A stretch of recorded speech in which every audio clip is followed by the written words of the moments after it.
Dineve, welcome to the podcast. Thanks, Ari. Thanks for coming in. Thanks. Yeah. Well, I had two subscribers request that you come on. Really? Who? Yeah. One was my mom. Your mom? My mom. And then the other one was Jose. Jose was like, you got to get Dineve on. All right. Yeah. Yeah. Yeah. Why? Because you're a boss. Thank you. And you're a hustler. Thank you. Yeah. And I've personally worked with you. So if you guys don't know, you're a real estate broker. Yes. I would assume I would vet you as a top tier real estate excellent service, especially in this real estate market we're in. Mm-hmm. Yeah. So I'll give you a background why I love you so much. Okay. Right. Is I was able to buy my house in California on vacation, and I trusted you enough to be able to walk through the house virtually. We made an offer. I was sipping drinks with my child. It was the most streamlined, relaxing process in this market I've been through. And so when people question, the importance of a real estate agent or a good one, real estate broker, it's because of that. It saves you time. And time's not guaranteed. Freedom's earned, time's not guaranteed. And so you were there, and we did this all on my cell phone, which is remarkable. Everything was docu-signed, and you were a pivotal person of that team. So there's that trifecta, right? The real estate agent, the lender, and the tax lady. Right. Right. And we all worked together, and you were just amazing.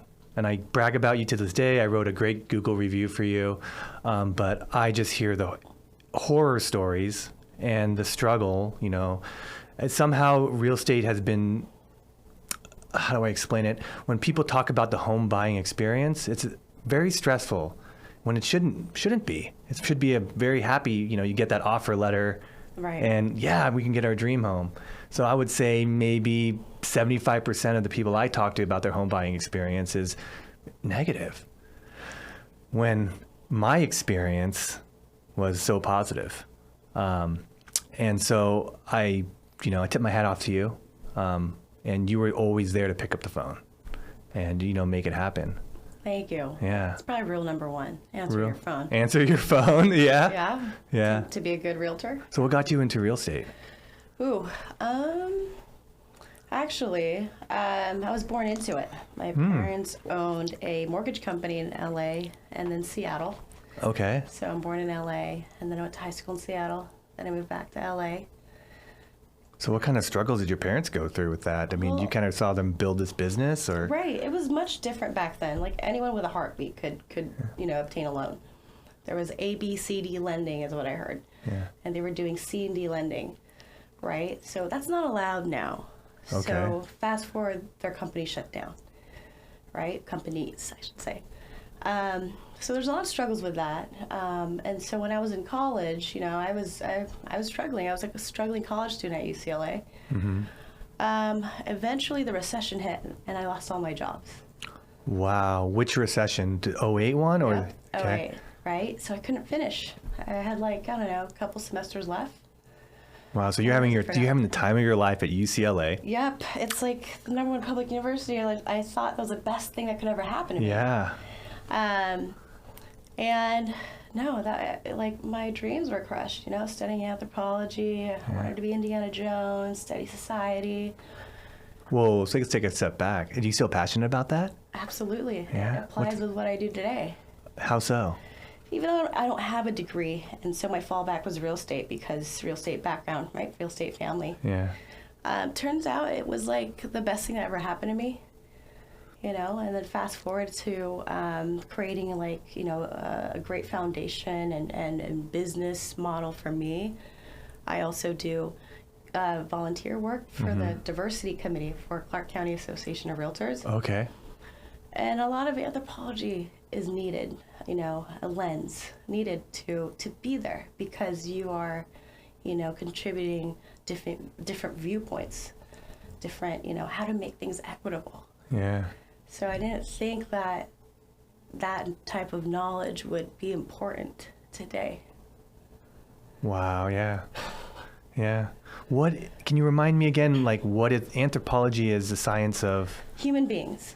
Okay. I don't know why I thought about it. It was archaeology. It is. So Okay. it's like, when I was there, at least, I think it grew, but it was like 4 subsets, like archaeology, linguistics, biology, and sociology or something. Biological, anthropology, cultural, linguistic, archaeology, yeah. Yeah. Yeah. So you got fascinated with the human mind?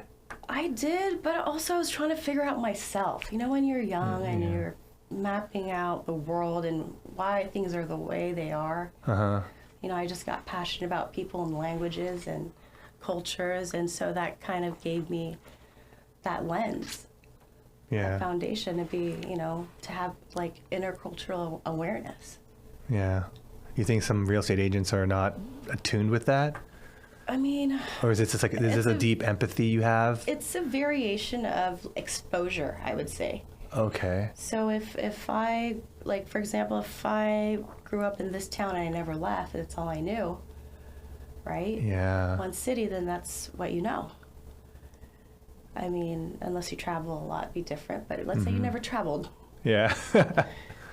So that's like that experience, right? It's not to take away from other people's experience. It's not to say someone's better or less. They have valuable information for being hyper-local. Yeah. And that's intercultural awareness. It's the diversity of the human race. Yeah. So you were lucky enough to kind of live and be around the whole West Coast. Oh, yeah. And so when you're working, you can kind of have that common ground with a lot of people. Oh, you're from the Bay Area, or you're from LA, or oh, you're from Seattle. Right. Yeah. Which is the majority of my clientele. Yeah. Yeah. Wow. How's business going? Busy. Yeah? Yeah. I carry the stress for people, like just like what you described. Yeah. What do you mean by carrying the stress for people? So I take care of everything for you. My job is to make it look fun and easy as possible. Things that I can contribute to. But there's moments where it's not under my control, like something else is happening with the other party. Yeah. Right? Yeah. And so how long you been in real estate again? Well, kind of all your life, right? Because you're around your technically family. all my life, but I've been a licensed broker since 2013. Okay. Yeah. Yeah. That's crazy. So I had a question about, someone was asking me about Redfin and Zillow, and they're not into the real estate realm, but they were asking about, Sean particularly was asking about, is that seen as a threat to you or an advantage? Because he was talking about these apps are kind of growing in popularity. Now you're able to list your house on these apps. How's your mindset with that? What are your thoughts on that? Can we take a quick break? Yeah, of course. Okay, I'm going to take a drink. Okay, Zillow and Yeah. Redfin, I'm not allowed to talk about. It's defamation, right? Wow. Oh, But it's a platform that people use. It's out there because they're a tech company. yeah. So because it's out there, I have to succumb to that and be present in these things. Yeah. That's the truth that I can't say. So back on air, we just cut out, guys, is because, we'll talk about it later about that. But they're a growing mammoth in the community. Right. Yeah, yeah, and it's kind of you basically with those apps, you just kind of have to, talk amongst your peers and try to figure out what's going on with that. The MLS is the source, right? What Yeah. realtors use. What is MLS? Multiple listing service. So Okay. us realtors, when we have a new listing, we put it on the MLS, which is our list, right? Now, third-party websites such as Zillow, Redfin, Trulia, Yahoo Real Estate, they're going to syndicate and grab that information and then boost it on their page. Since they are, putting a lot of money into it, they're popping up as the first few links in Yeah. their ads. So people are prone to use that. Mm-hmm. So as a realtor, I my goal is to be, present in all these platforms, and it's not an easy thing to keep up with, but at the same time, I want to educate my client on, pros and cons. But it hasn't seemed to hurt your business, though. It seems like you've still been busy. Like people prefer a person-to-person contact or a representative. Are you talking about e-buyers? Like you're talking about when Zillow is saying, you don't need a realtor anymore? I didn't know they were saying that. Oh. But I was just saying, like with your personal business, right? you guys have been fairly doing well. It doesn't seem like there hasn't been any competition with, people choosing to list their houses online. I mean, They would rather just call a realtor and go, hey, I want you guys to be my liaison. There has been. I've been at listing appointments where they chose someone that, a company that was offering a huge rebate or a lower listing. And there's a lot of brokers out there that are discount brokers. Yeah. But my question is, how do you discount your customer service? Sure, they'll list it for, 1% or 2%, but what kind of service are you receiving? Yeah. I mean, you kind of get what you pay for. Do you really want to gamble and risk your, life savings? Yeah. So I think it varies for everybody. What's important to them, what matters to them, Well, Yeah. Yeah. Yeah. So I think the customer service is a key thing. I think people don't realize. I think they're just trying to get as much money as possible. But in this market, it seems like you're going to get your money, Right. And if you're selling. Right. And then in a negotiation, do you want someone that doesn't really have the experience and if they're offering less, for example, but they're not, they don't have the experience and the negotiation skills, or they're new versus someone who does, who would you go with? Yeah. Right. So it's different for everybody and different reasons and different situations. It's never the same. Yeah. Yeah. And you're always going. It's awesome. Oh yeah, I go to so many listing appointments and I don't get it because they, other things matter to them, like commissions, or, they're just shopping around for they're shopping out for the lowest, or they feel that they wanted more service, to throw in other things to include in my package, which sometimes staging costs like $12,000. You're asking for my entire commission for a house like that, like when I went to. Oh, you're kidding me. Yeah. Talk about staging. Yeah. So there's companies out there. So they go, wow. So how does that work? Can you go in a little more detail, staging? Yes. So when you list a house in a normal market, I'd say, or it depends where it is, the property. But here, we don't really stage as much because it's a strong seller's market. Okay. But in a normal market, let's say you need it, right? Yeah. So there's staging companies that will basically, put furniture and spruce it up and make it look nice. Yeah. And you can shop from, lower end to higher end. And that varies in price. Okay. Yeah. And so they're trying to undercut your commission by going, hey, that's great. Yeah, to throw what else am I offering with this commission, right? Yeah. But if they're going to start to negotiate, then I don't even bother. Yeah. I never even question to negotiate with you. That's crazy that people do. Some people do, some people don't. Also, there's a lot of people that has had bad experiences with realtors, so they'll, come across me and say certain things. It's just... What's some common things people say that they have had problems with other realtors about? Number one's picking up the phone, right? Like, they never answer. Oh, yeah. Or they're too busy, or, it wasn't a good fit. And it could just be as simple as a personality type. There's so many reasons. Or they didn't understand. Yeah. And they could say the same thing about me when we meet, when they interview realtors, or, There's a thing in dentistry that it's like a gentleman's code where you don't bash the other dentist. So like if a patient comes in and they sit down in the chair and they're like, oh, I saw this other dentist, blah, blah, blah. It's like a gentleman's code that dentist will not be like, oh yeah, blah, blah, he's a blah, blah, or yeah, he should have done this. They have a way of kind of deferring that, saying, you know what, this kind of happens, and sometimes the margins are left open, decay can get back in there, things like that, but they never throw each other under the bus. It's pretty cool. That's the way to do it. So when they come to me and start doing stuff like that, I understand people are frustrated. It makes me wary. Like, are they going to be frustrated with me? This is how they approached me, right? So it's just, there's so many things, and I think it's the market that's contributing to people's stressors. Yeah. Right. People are writing like how many offers before they find their house sometimes. Yeah. So. What are some misconceptions that you hear about the real estate market going on right now? Like fake news? What's the fake news? I don't know. What's the fake news? I don't know it. I don't know it either. I thought maybe you hear some people talking about like something going on in the market and you're like, that's not true. Oh. You know, like, no, it's not going down.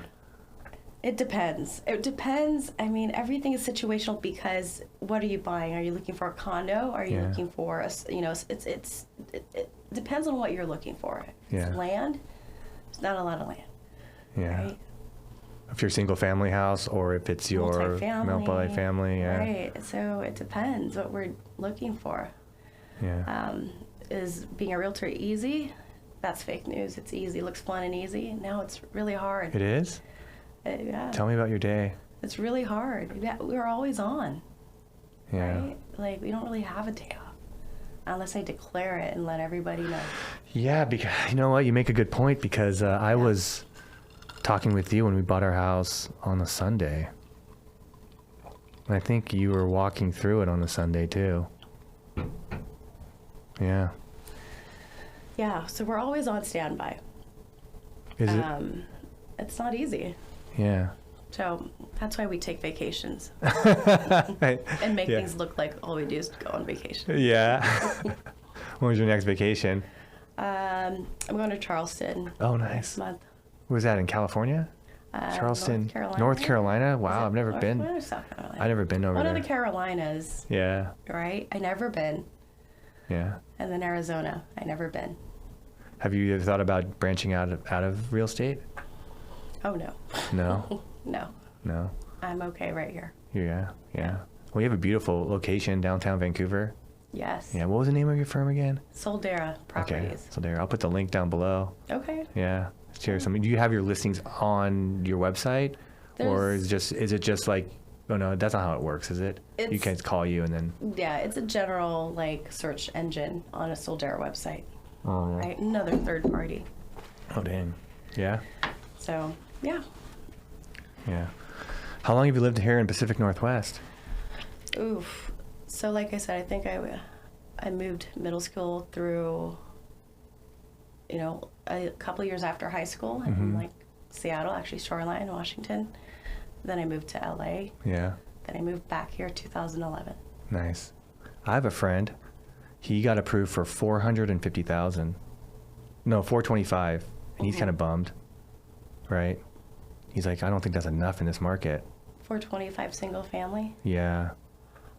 And he's just like, and I'm like, why are you upset? He's like, well, he's like, I put a bid. It was a house for 425. I put a bid for 450, and then it sold for 525. I have an idea for him. And so he's just like hell bent. I don't know. What advice do you have for him? Well, when I first got pre-approved, right, I'll share something. So after the recession, right, I filed a bankruptcy because I couldn't afford anything anymore. Okay. 2013. So I was dead broke. I was so excited to move here because I thought it was such a deal. I don't know anyone in Vancouver. I rented a 3-bedroom apartment for free as the apartment manager, and they gave me $16,000 a year, and I thought it was the best deal ever when I first moved here. Wow. And later on, like as I was, you know, living there, people were telling me, why would you live there? I'm like, why not? It's amazing. Well, people don't really want to live in that neighborhood where you live. And I said, I think it's all perspective because, I mean, if I'm from Compton, this is amazing. Yeah. If I were from Beverly Hills, sure, it's a dump, right? So I did that for a couple of years until I was able to build back my credit. Finally, I got pre-approved for the, you know, the first time, right? Yeah. 325 FHA loan, right? And I said, I don't know if I can, you know, I want to buy a small fixer-upper at this price. Well, then I converted it to a multifamily loan, which almost doubles the loan. So my first property was a duplex at almost double the price because they're counting your rental income. Oh. So that's my advice for your friend. Is to make that smart move. If there's something out there. If there's something out there. And wherever he's looking. Yeah. I think everybody they have this picture of like the 3-car garage, you know, and the walk-in closet, and like, it's hard for me to say, you got to compromise. stepping stone, right? Yeah. Idea versus reality. Yeah. So yeah, I'm sure he'll be listening and he'll probably take that in. Yeah, that's a good idea. I mean, if you want to be an investor first before buying, Yeah. your house first. Do you think everybody should be, I think of real estate as an investment in a sense of like, getting into multifamily first and then trickling down to single family? You think that's a smart move financially for them, as they get older? I don't see why not. I mean, a lot of times, I don't think we're taught how to invest really, like in society or in the United States, right? Till now that we have all this online. Yeah. I mean, real estate, stocks, things that would actually have incoming money. Because I feel like a single family is just going out. Yes, you're building equity, but there's no rental income. Yeah. So I did that because I was a realtor. I don't know if I was going to sell a house every month, right? So it was a safety net for me. Yeah. But I think it's different for everyone, what's important to them, what matters. If they're at a place in their life where they feel they just need a house to live in or they don't want to worry about renters, we have those. Yeah. Because it's also difficult.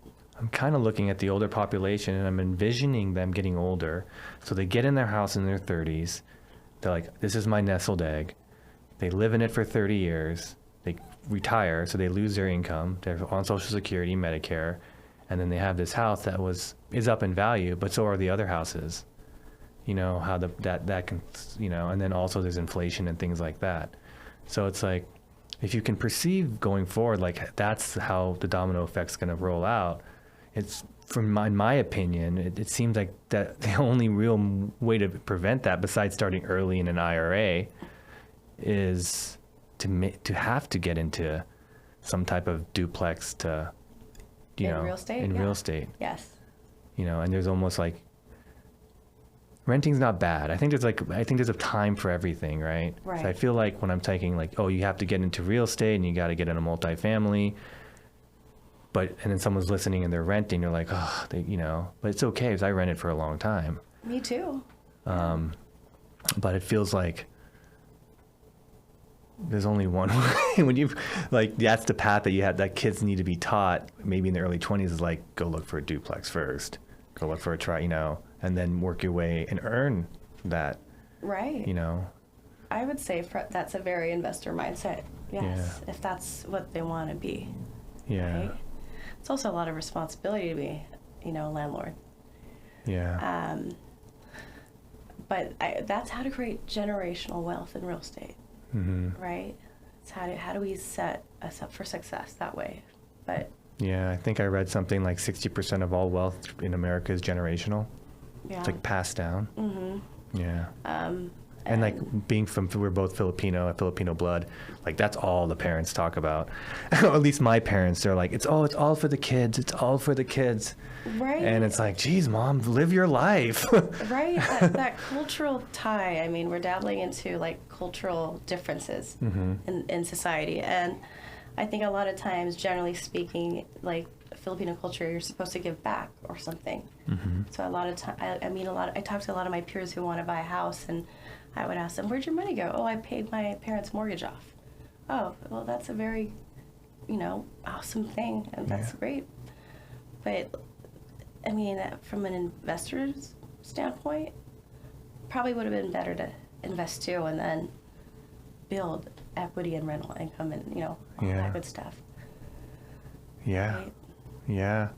I think that's important. Yeah. That we're tying into like the kind of Asian cultures, like how we all kind of band together compared to like sending them off to a retirement home, pretty much, which is just gives me the goosies thinking about being in a retirement home. I don't think I could ever be in a retirement home, but if my daughters are listening to this, don't send me to a retirement home.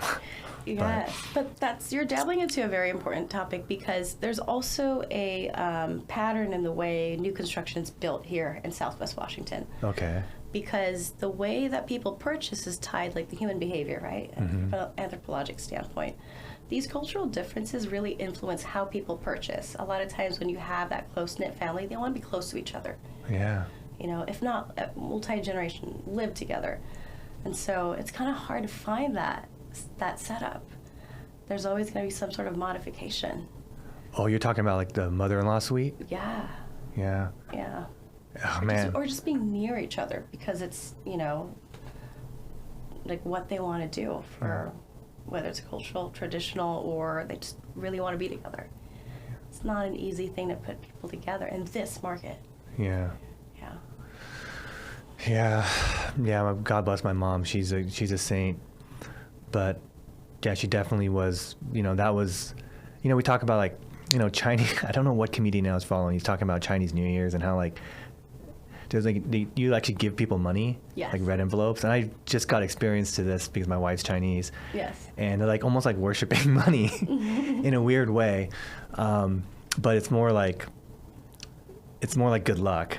It is. And it's just the way they think, you know, that about money and, you know, value creation and, you know, passing it down and savings and investing. That's like beat into us very young, at least for me growing up. I remember my mom they wouldn't play a facade at all. They would always just tell us if they were broke or not. They would just be like, it's not like, oh, no, we can't get that toy right now. My mom would be like, no, we have no money for that. You know, you got to save up for that or, you know, so and she was brutally honest. So, but yeah, I definitely feel, you know, there's a disconnect when a parent goes home and kind of shields their children from the grind. It's my dad. I would always see my dad working. I would always see him, he would never shield his work. My mom and dad would never shield their work life with their home life. You know, like drop the briefcase off before the door and kind of like, and I know that's important, but it kind of gave me like a sense of, oh, to make it in this world, you got to be service. You got to serve other people, you know, and there's no way around that. I think that's a great thing, right? And, you know, you're a perfect example of just, you know. They call it a chief go-giver. A chief go-giver? Yeah, it's a book. Nice, yeah. I'll put that link down below. Is that a good book? I haven't finished it. Oh, you haven't finished it? Yeah. I haven't finished many books. Yeah. I'm a realtor. Oh, yeah. If it doesn't get you by chapter 6. Yeah. But yeah, that is like, that's what it's all about. I mean, that's life. Yeah. Right? Yeah. And so you're just constantly serving and there for your clients. Yeah. It's not easy sometimes, but yeah. But I'm excited for vacation to plug and just go back to what I, you know. You know, me and my wife, we get kind of depressed if we don't have something to look forward to as a vacation. And we know we're kind of getting away from the whole COVID thing, I believe. And like we're kind of starting to plan, you know. But it's always having that vacation that's like pinned out a couple months away or 60 days away. That's like, it kind of gives you a little bit of like something to look forward to. Right. Yeah. I'm taking my parents and my brother on that trip in Arizona. Oh, are you serious? Yeah. Nice. Yeah. Got a nice Airbnb. You know. Gosh, I love Airbnbs. Me too. What are your thoughts on Airbnbs as an investment? Have you? I haven't dabbled in it. I have some friends that do it, and I have some friends that don't. I have some friends that do both. What are your thoughts on that? I thought about it, but then I didn't because I'm so busy. I feel like there's a higher turnover. Yeah. But again, you make more as an Airbnb, right? Oh, you do? I think so. Okay. You're it's like a daily rate versus a monthly long-term tenancy. But I'm gonna stick to what I know. Yeah. You know, if I were younger and I still had it, like, you know, wanted to invest more and prices were how it was back then, perhaps. Yeah. But yeah. I think that's a very wise decision to stick with your guns. And you know what? I kind of made a good, you know, assumption because right now, City of Vancouver sent a letter out a few weeks ago that they're considering. Well, at first they said no more Airbnbs in Vancouver city limits. No way. And then they sent a letter like a few days later that said we rescind that letter. Actually, what we need to do is take a survey of the community and what you think about Airbnbs and things like that. So you can put that link on the bottom for this survey for Vancouver. I will. And then they're going to decide what to do, whether they should just put more regulations or what. Wow. So it's heavy. So Airbnbs are becoming heavily regulated as well. Yeah, in a sense that like they can limit isn't that against someone's freedoms? They own the property. I think so. It's like city ordinance, right? Okay. So I think some larger metropolitan cities like Los Angeles, they're limiting like Airbnbs. Yeah. So what's the issue with it? What's the issue that they're writing about that they have an issue? I mean, I don't really know the reasons, but if I had to guess, I mean, that would probably assume someone thought maybe that would combat the housing crisis. There's just too many Airbnbs and not enough places to live, and the homelessness. Oh. Maybe there's just too many complaints for parties. I don't know. Trash, debris. I don't know.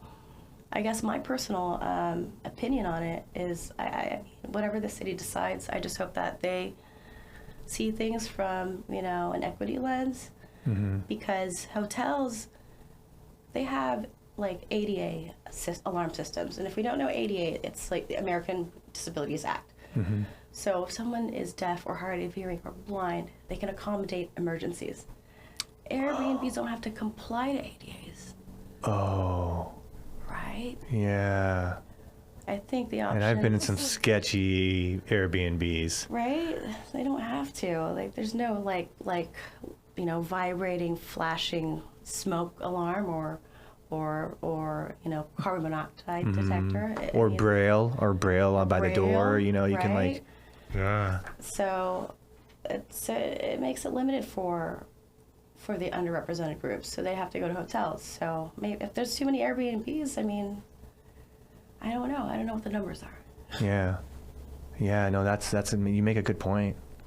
Yeah. Diversity committee. Yeah. Yeah, definitely. Wow. Yeah, that's a good perspective. It's easy when you hear that someone like, legislation leaning towards like, oh, they're encroaching on rights or, but you focus on the, hey, what's the underprivileged, or how do I say, like, disabled, underrepresented individuals, like, hey, let's they're not obviously like yelling or speaking up, but we should be speaking up for them, right? Because they want to stay at some nice Airbnbs too. Why can't they stay? Why can't we be, more inclusive and accommodate everybody? Yeah, and then the argument for the people who are renting Airbnbs may be, well, this is my home, I can do whatever I want, but you're renting this out as a hotel 99.9% of the year. Exactly. So. Exactly my point. Yeah. So they're trying to slide by, under these regulations. That's crazy. And that's just one example. And who knows, like, just how do we make it more, inclusive and equitable so that everyone can, have that opportunity. Yeah. Yeah. Do you feel that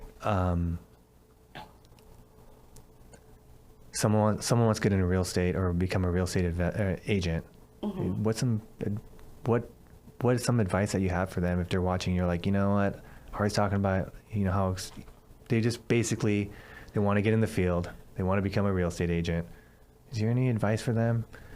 Like, hey, you know what? You might want to research real estate and get obviously know the ins and outs of lending and things like that. But this is an unorthodox thing you might need to consider, maybe understanding or reading or. Right. I would say it's definitely not a hobbyist job. Okay. Right? So I know a lot of people it's easy to get your license. Yeah. But it's going to take a lot of your time. So if you just have your license and not do anything, nothing's going to happen. So with being a realtor, how much work you put into it, it will show. Yeah. So it's whatever works for you. If you like to write letters, you can write letters to all your friends. If you like to market online, you can do that. But the goal is to be visible, to let everyone know you're a real estate agent and not a secret agent. Yeah. Right? Yeah. No, that's true. Sometimes they want to become a real estate agent, but they don't want to really market themselves. They want to, like you said, like just do it on the side. Right. Which is impossible, right? Impossible. Yeah. Yeah. Did you ever think about, like, this is too much for me? Like. Oh, there's days I want to throw the towel. Really? Yeah, it gets overwhelming and it gets really complex and a lot of problem solving, mitigating, negotiating. How do you bring these two parties together when they're already frustrated? Right? Yeah. You and the other realtor is the middleman. But But then there's days that's really good, and I love my job, and the reason why I do it. Mm-hmm. So it's that stress level. Yeah. Yeah. It's almost like you're an attorney yourself. Kinda. I mean, without giving legal advice, just advising in real estate. Yeah. Yeah.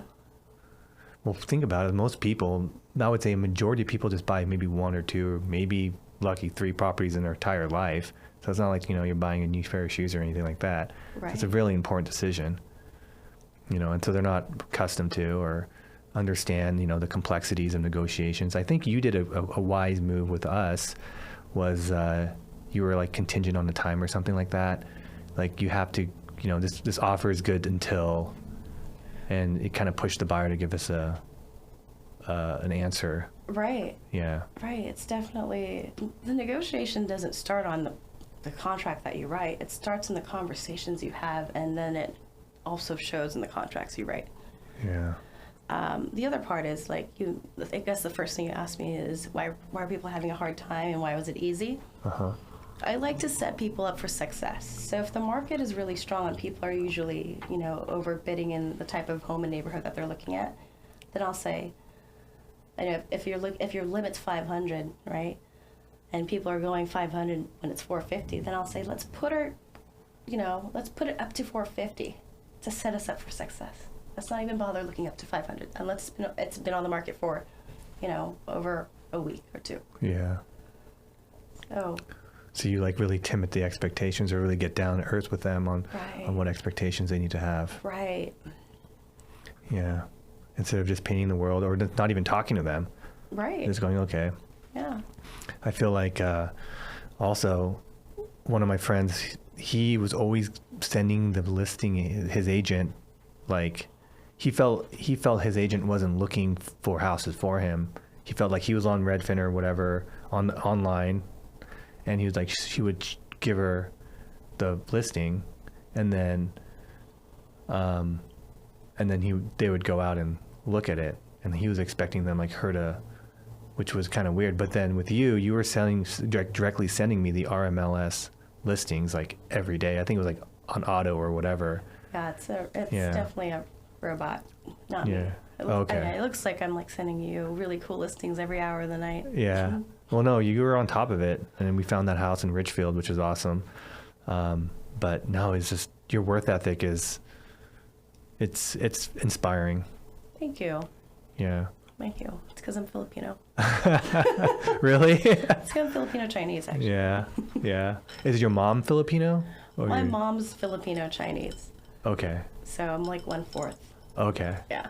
Yeah. I saw that you went to that one restaurant, that Filipino restaurant on Powell? You had the what was it called? It was it's like that ube ice cream, and it has halo. I had halo. Yeah. Was it good? It was really good. Nice. Yeah. I always ask for 2 scoops of ube ice cream. I should ask them that next time. Yeah, it's never enough. I thought it was not enough. Yeah. Yeah. Yeah. Okay. Yeah. But yeah, I love that restaurant. I need to go there. We saw that you went there, and it was. You never been? No, we went. Did you used to live nearby? No, we went to another one off Foster. There's another Tambayan, yeah. Okay. Yeah, that's the one we went to, and they have pretty good halo as well. Oh, there's so many now. There used to only be Tambayan or something. Yeah. Now there's so many here in Portland Metro. Oh, I only went to that one. There's even one in Bethany. Oh, really? And it's Black owned. What? Yeah, because I think the husband or wife's Filipino. And Yeah. Yeah. That's cool. You gotta you gotta go there. Yeah, is it good? Do they do everything? I've never been. The one you went out in Gresham, I think, or the one on Powell, it's a fusion of Hawaiian. It feels like a husband was Hawaiian and the wife was Filipino. Fusion of Hawaiian, but I think the owner's from the Philippines. Oh, nice. I think they just wanted to cater to more people. Yeah. No, it was good. I mean, you can't do spam, garlic rice, spam, and eggs. Right? Yeah. Yeah. Yeah. Yeah, it was a good time. They have karaoke. They were playing it for me during the day. What do you mean? The restaurant had a like a ukulele? Karaoke. Oh. During the day.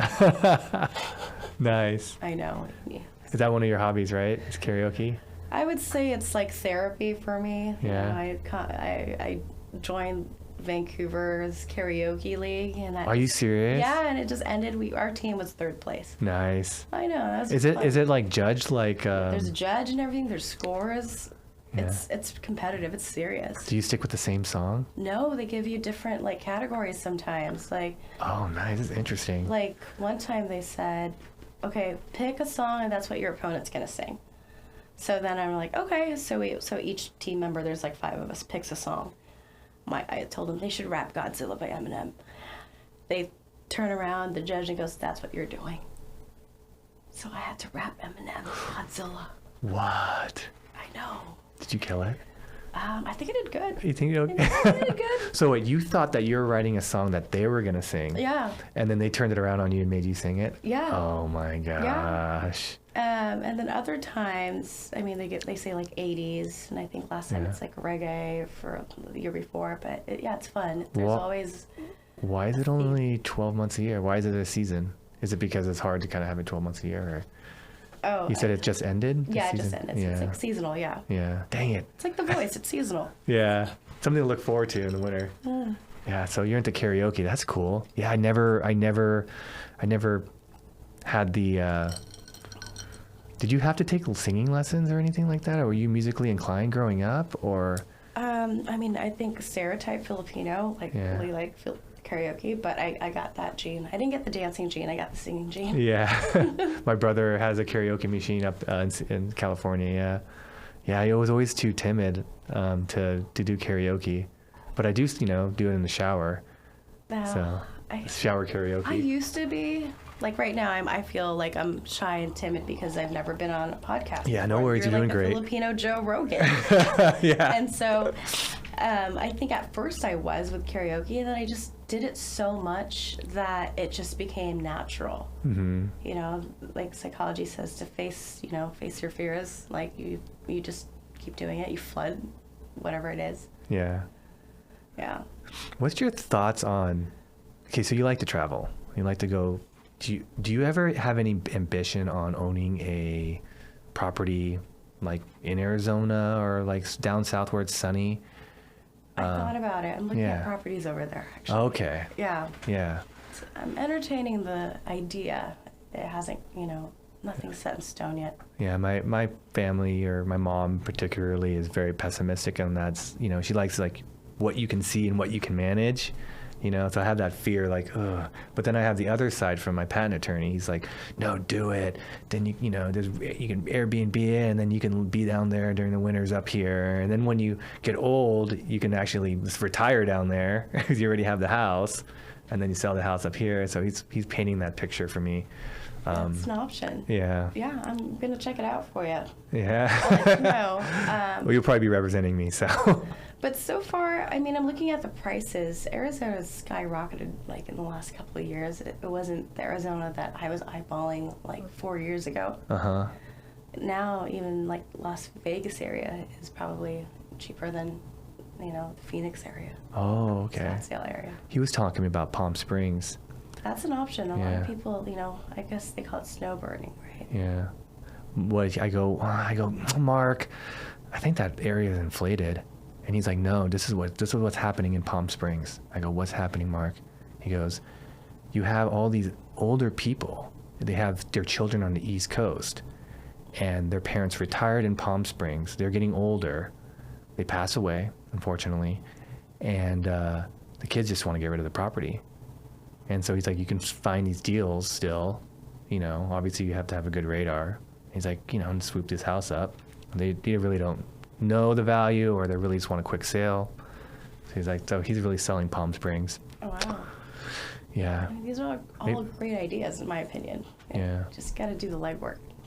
Is it possible for, like, if I were going to buy a property out of state, like I just have you represent me? Is that something, or is that something you have to stay in Oregon and Washington? I am licensed in Oregon and Washington only. Oh, okay. Yeah. Dang it. I mean, I can probably interview a few and send it over to you, and yeah. And then you ask questions. Actually, I'm part of this closed group on Facebook that I really enjoy. Okay. And I'll invite you to it. Okay. Is it a real estate group? It is. It's called It's called SARE, SARE, and Okay. it stands for Subtle Asian Real Estate. I'm Nice. not kidding. That's awesome. It's like, there's so many like people, because sometimes, I know it sounds like exclusive because you're Asian, but there's a lot of like cultural differences when you purchase or do real estate when you have that background. Yeah. Or you have like a different language need because family's involved, right? Yeah. It's different. It's a different world. And we live in America, which is this melting pot. Right. It's not like you're selling houses in Germany where majority of people are German. You have a Right. rich heritage, but when you're in America, immigration. Right. And some people speak different dialects that I've never heard of. Yeah. Right. So what's my resource? I'm limited to just ask my company or people nearby. So I had to expand my search. Like they Yeah. were Filipino, but they didn't speak Tagalog. I spoke Tagalog. They spoke something else I never heard of. There's like so many dialects in the Philippines. Yeah, but they had a lot of respect for you because you at least knew Filipino, Yeah. Tagalog. Yeah. Yeah.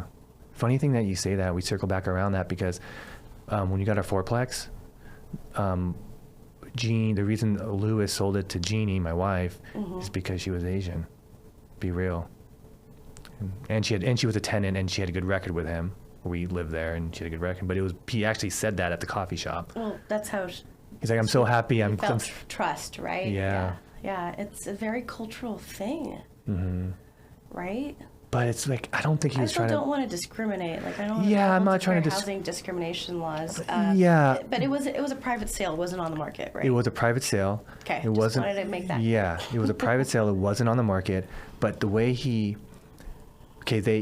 saw Jeannie saw us at the Chinese Cultural Fair. He saw us again at the New Year's celebration in Portland before 2020. So he kind of seen us around. Right. And so there was a connection there. It's hard to pinpoint, but and he was in his late 70s, right? So he just, his generation, but he just felt like it was a really smart move for us, and he was happy to see a young, same cultural, taking a good investment like that. Right. Basically. Because, respect is a lot of times I hear people saying, if you don't look me in the eye and when we make a deal and shake my hand, I don't really trust you or you respect me. Very American, right? Mm-hmm. Some Asian cultures, if they're very, they would say, if you look in the eye, it's disrespectful. Oh. You look down for respect. Yeah. So that's one cultural difference. So it's nonverbal. How you build trust sometimes is nonverbal. Yeah. This is cultural differences. So that's why I'm in that group, because sometimes it's just things that it's hard to explain to people and why I need this, niche of a CPA or whatever I'm looking for. Mm-hmm. So you're the reason. That's so crazy. I think I really got a good handle on one of the many aspects why you're so successful is because your early degree in your sociology, you're really looking at culture and traditions, and then that's the last thing I would think about telling somebody getting into real estate to kind of consider, like being cultural and understanding people's traditions. Yeah, join your local diversity committee. Yeah. If you're already a realtor. Like, I think that's important. They actually have, the National Association of Realtors have certifications now to have a diversity at home certification. So you can definitely, learn about the stuff that we're talking about. Yeah, a lot of great information. So to wrap up, I'll put the link down below for the Vancouver, Washington Airbnb survey. Mm-hmm. I'll put your a link to your brokerage, because guys, she's fantastic. I can't tell you enough. I was literally on vacation and I was able to close on that house because of you. And it's just the best. I honestly, should have paid you more. So I'm just grateful that we have this relationship. Yeah. This is a business to me. This is a business of relationships. Yeah. And it shows. Yeah. It shows. And you're calm. It's like you're just so, you have a good grasp of that energy. And it's like when you're calm during this stressful situation of buying a house, it definitely shows that you have, you're the captain of the ship and, everything's okay. So, and there was a third link. I forgot. I think it was just a thing that you just said. What was that third link? The Facebook group? No. The diversity stuff? Yeah, maybe it was just those two links. Your brokerage and then the Vancouver. Well, let me know later. Yeah, when I watch it. I'll send you whatever link you need. Well, thanks for coming on the podcast. Yeah, I appreciate you. For I want to just kind of give you a shout out and, get people who are interested in, purchasing a home in Vancouver, Oregon area, Vancouver, Washington, or anywhere in Oregon and Washington to look you up. If you're on the fence, go check her out. Oh, thanks, Hari. Thank you so much. Joe Rogan. Yeah, thank you. So much. You're very welcome. All right.